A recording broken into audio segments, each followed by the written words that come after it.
வணக்கம். கோவை நீலகிரி செய்திகளுக்காக செய்திகள் வாசிப்பது சரவணன். புதுமந்து பகுதியில் குடியிருப்பு பகுதியில் பீதியை ஏற்படுத்தி வரும் கரடியை கூண்டு வைத்து பிடிக்க நகரமன்ற உறுப்பினர் ஜெயலட்சுமி கோரிக்கை. நீலகிரி மாவட்டத்தில் கடும் வறட்சி நிலவுகிறது. இதன் காரணமாக தண்ணீர், உணவு தேடி வனவிலங்குகள் அடிக்கடி குடியிருப்பு பகுதிகளுக்குள் வந்து செல்கிறது. உதகை, குன்னூர், கோத்தகிரி மற்றும் மஞ்சூர் அதன் சுற்றுவட்டார பகுதிகளில் கரடி, காட்டெருமை உள்ளிட்ட வனவிலங்குகளின் நடமாட்டம் அதிகரித்து வருகிறது. இயற்கை எழில் கொஞ்சம் இந்த மாவட்டத்தில் கோடை வெயிலின் தாக்கத்தால் தண்ணீரின்றி ஆறுகள் மற்றும் நீர்வீழ்ச்சிகள் வறண்டு காணப்படுகிறது.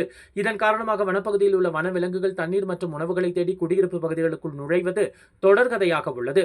இந்த நிலையில் உதகை நகராட்சிக்குட்பட்ட 3வது வார்டு புதுமந்து பகுதியில் கரடி ஒன்று தொடர்ச்சியாக உலா வருகிறது. வீட்டு கதவை மனிதர்கள் போல் நின்று கொண்டு தள்ளி உடைக்கும் காட்சிகளும், பேக்கரி மற்றும் ஹோட்டல்களில் நுழைந்து பொருட்களை சேதம் செய்யும் காட்சிகளும் பொதுமக்களிடையே பெரும் பீதியை ஏற்படுத்தியுள்ளது. இதன் வீடியோ காட்சிகள் அங்கு பொருத்தப்பட்டிருந்த சிசிடிவி கேமராவில் பதிவாகியுள்ளது.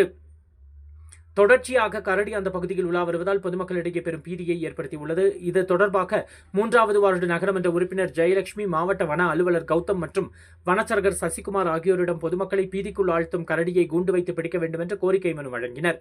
உடனடியாக குடியிருப்புகள் பகுதிக்குள் நுழைந்து பொதுமக்களை பீதியில் ஆழ்த்தும் கரடியை பிடித்து வனப்பகுதிக்குள் விட நேரில் கோரிக்கை விடுத்தார்.